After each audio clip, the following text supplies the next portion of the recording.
Os incrédulos e o Espírito Santo. A Bíblia descreve o estado espiritual dos incrédulos como mortos nos vossos delitos e pecados. Efésios capítulo 2, versículo 1. Isso não quer dizer que o incrédulo não tenha alma. Entretanto, sua alma está tão longe do céu e da presença de Deus que se tornou insensível ao reino do Criador. Se persistir nesse estado caótico, ao morrer fisicamente, sua alma irá para o inferno, que é um lugar separado do céu e de Deus.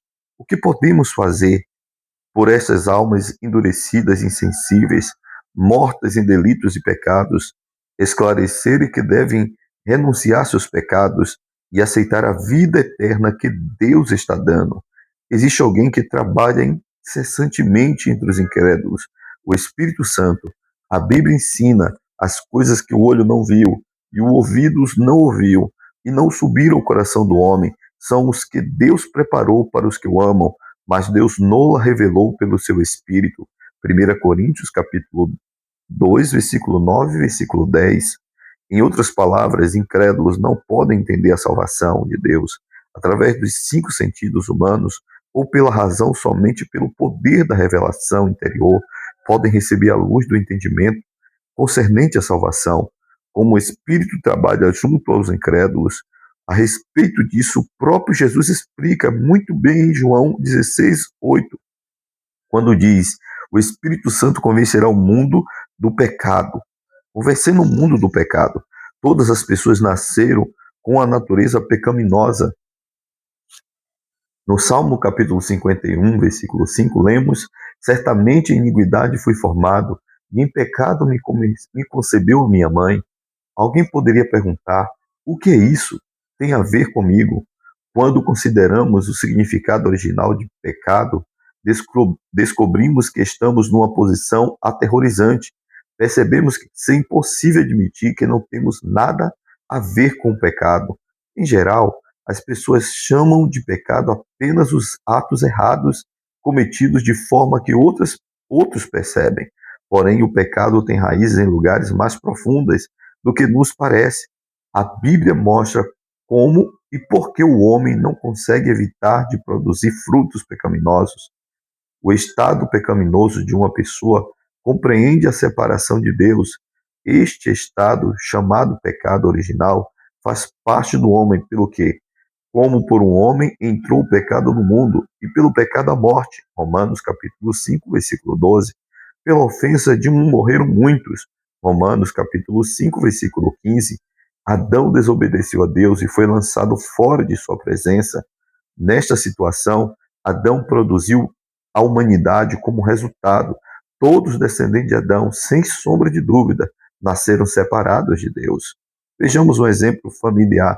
Suponhamos que um casal foi exilado para uma ilha solitária e lá a esposa teve os filhos. As crianças não podiam ter determinado o lugar de nascimento, assim tão longe da terra natal, mesmo que elas resolvam culpar o pai pelas circunstâncias do nascimento delas, nada pode ser mudado. Ali é o lugar onde nasceram. Foi simplesmente a maneira como tudo aconteceu. Assim também os descendentes de Adão foram gerados neste mesmo estado pecaminoso, longe da presença de Deus, e colocados sob a sentença de morte de Adão.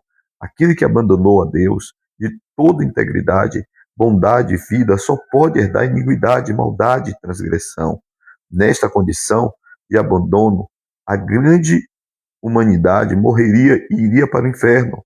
Mas aqui surge o grande amor e a misericórdia de Deus que nos libertou destas circunstâncias por meio de nosso Senhor Jesus Cristo, convencendo o mundo da justiça. O Espírito Santo também convencerá o mundo da justiça, porque vou para o Pai e não me vereis mais. João capítulo 16, versículo 8 ao 10, que é a justiça. Quando aqueles que vivem longe da fé em Cristo ouvem a palavra da justiça, logo pensam que comportamento humano, quando uma pessoa vive dentro da lei ou ouve de maneira moralmente irrepreensível, ela é chamada de justa. Mas que diz a Bíblia? Aqueles que estão debaixo da lei de Deus, pois todos pecaram, destituídos estão da glória de Deus. Romanos capítulo 3, versículo 23.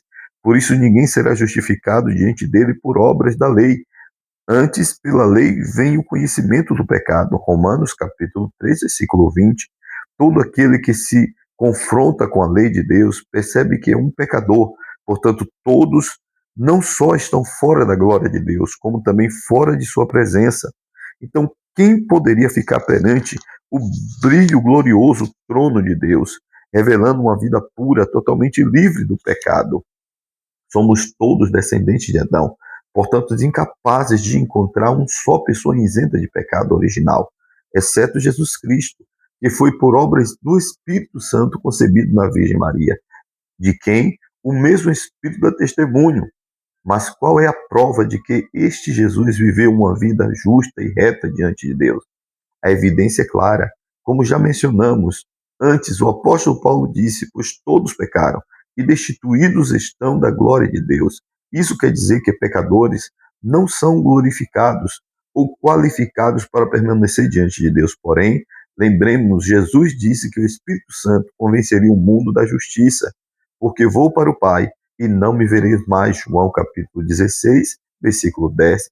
Tal afirmação de Jesus foi mesmo cumprida sim.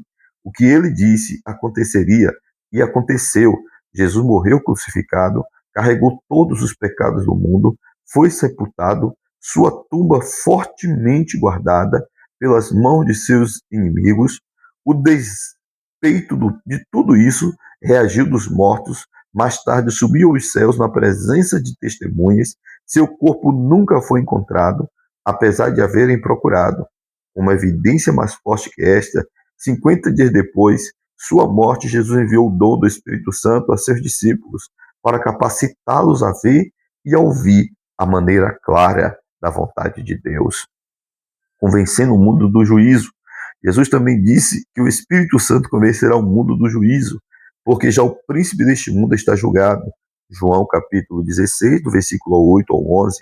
Que juízo é este que a Bíblia fala? E quem é o príncipe deste mundo? Em Apocalipse 12, versículos 19 e 11, lembra-os que foi principado ou precipitado o grande dragão, a antiga serpente que se chama Diabo e Satanás, que enganava o mundo inteiro. Foi precipitado na terra e seus anjos foram lançados com ele. Então ouvi uma grande voz do céu que dizia: agora é chegado a salvação e a força e o reino do nosso Deus e o poder do seu Cristo, pois já o acusador de nossos irmãos foi lançado fora, o qual diante do nosso Deus o acusar de dia e de noite. Eles venceram pelo sangue do Cordeiro e pela palavra do seu testemunho, não amaram suas vidas até a morte. Ao invés de dizer que o poder deste mundo era dele, desde o princípio o diabo confessou que este poder fora liberado para ele. Que trágico dia foi aquele! Desde o dia em que Satanás seduziu Adão e Eva, ele tem se esforçado desesperadamente para roubar, matar e destruir a humanidade, mas Deus conseguiu salvar o mundo através de Jesus Cristo. Seja você essa pessoa que reconhece isso. A cruz de Jesus restaurou a oportunidade de redenção para o mundo inteiro, revelando o plano da salvação.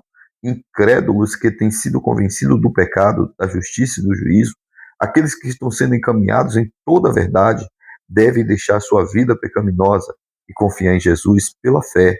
Porém, muitas vezes, seu raciocínio humano diz-lhes que andar em Cristo é muito difícil. Eles preferem caminhar em direção ao abismo, pensam que ser intransponível, pensam que interpretam o Espírito apenas pela razão e caem nesse abismo e não conseguem passar pela ponte da fé. Como incrédulos, poderão transpor esse abismo e entrar na bênção maravilhosa que nós crentes gozamos quando meditamos na palavra e a pregamos. Lembremos das palavras de nosso Senhor Jesus: para os homens é impossível, mas para Deus tudo é possível. Marcos capítulo 10, versículo 27. Por isso seja você esse canal, porque o Espírito Santo vai fluir como rios para convencer o mundo do pecado, da justiça e do juízo. Pai, obrigado por esse privilégio de ser um instrumento nas mãos do teu doce e amado Espírito Santo, um instrumento de redenção, de transformação, de cura e libertação para a vida de outras pessoas, Senhor.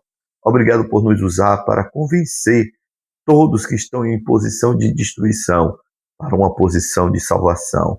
No nome de Jesus Cristo. Amém. E graças a Deus.